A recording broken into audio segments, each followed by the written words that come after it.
Bom, o que deve movimentar as bolsas aqui no segundo semestre é a tramitação da reforma tributária, que foi agora segunda-feira apresentada na Câmara, como a segunda parte da reforma. A primeira era aquela unificação, a grosso modo falando, do PIS e COFINS, e transformando isso em CBS, contribuição de bens e serviços, numa alíquota só. E a segunda parte agora que envolve uma série de outros fatores. Tributação de dividendos, que no Brasil é isento, você tem possíveis mudanças de fundos de investimento convencional, que não teria mais aquela regrinha de decrescente de pagamento de imposto de renda, seria uma alíquota só. Mas o que parece da estratégia do governo, que vem sendo de sucesso frente a outras reformas importantes, não só a previdenciária, mas o marco de saneamento, o marco do gás, as privatizações que passaram esse ano, autonomia do Banco Central, uma série de coisas importantes que foram aprovadas aqui durante mesmo durante a época da Covid, privatização que a gente viu da Liquigás, a gente viu privatização da Eletrobras sendo aprovada, agora da BR Distribuidora ontem, que a Petrobras arrecadou mais de 11 bilhões de reais e teve uma demanda de mais de 23 bilhões por essa privatização.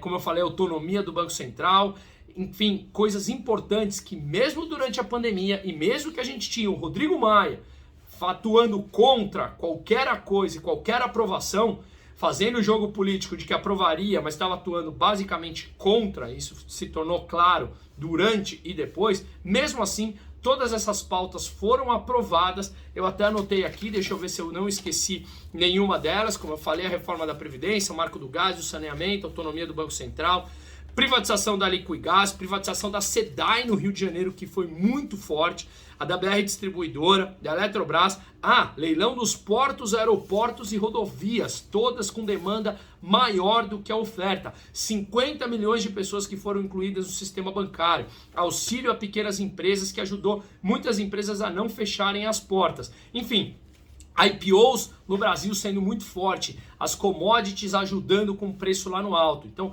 tudo isso que a gente viu vai influenciar nas notícias que começaram a ser positivas no âmbito econômico e vai ajudar no segundo semestre, mas a tramitação da reforma tributária será, sem dúvida nenhuma, para mim, um dos pontos focais, assim como essa possível nova variante Delta ou algumas outras que podem surgir, que esperemos que não, e que a gente possa voltar a ter o mais rápido de vida normal possível, tá? Bom, mas de qualquer maneira, se a reforma fosse aprovada nos moldes que foi apresentado, de novo, deve fazer parte de uma estratégia de apresentar uma para negociar, ela vai desidratar ao longo do tempo, mas se fosse aprovada hoje, como tal foi apresentada, as empresas com maior geração de caixa e lucro distribuirão menos dividendos a seus acionistas e devem sentir mais isso na bolsa.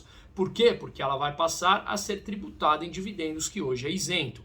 Mas de qualquer maneira, apesar dessa notícia ser muito ruim, ainda mais eu que defendo uma escola de economia que é chamada economia austríaca, onde a gente prega a não existência do Estado, porque o Estado ele basicamente não entrega nada de qualidade. Se a gente traz o Estado ao longo de 50, 100 anos, não tem que ser do dia para a noite, para zero, e você dá uma educação realmente de qualidade para as pessoas e para as próximas gerações, você não precisa fazer com que ela pague imposto, uma vez que o Estado não existiria, sobra mais dinheiro no bolso dela e ela opta onde gastar esse dinheiro, onde educar seus filhos, onde melhor cuidar da sua saúde.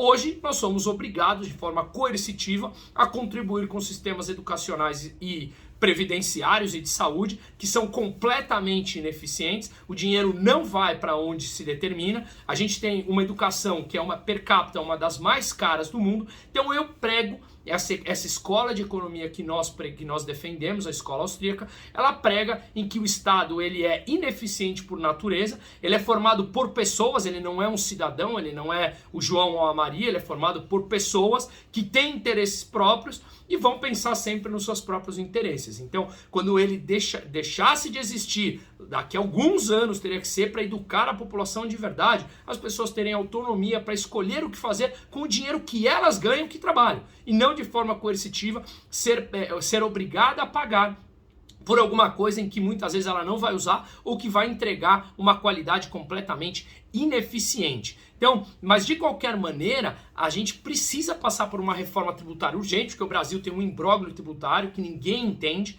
que é super importante isso, e até para facilitação de negócios, porque muitas das empresas de fora deixam de vir para o Brasil justamente por ter uma tributação que é praticamente incompreensível. Então, as empresas com maior gerador de caixa e distribuição de dividendos tendem a sentir mais, ao menos no curto prazo, se essa reforma for realmente imposta, for colocado um imposto sobre dividendos, tá? Mas o ponto é que nenhum governo na história no Brasil passou alguma reforma importante no Congresso e no Senado. Se passar, é um ótimo sinal de manutenção ali, entre aspas, da política de que está sendo conduzida para aprovar mais reformas e, na minha opinião, será aprovada, como eu venho falando já há uns 2 anos, que todas as reformas serão aprovadas, melhor ou pior, mas todas serão aprovadas e vai abrir uma porta de oportunidade de melhoria da economia brasileira, tá?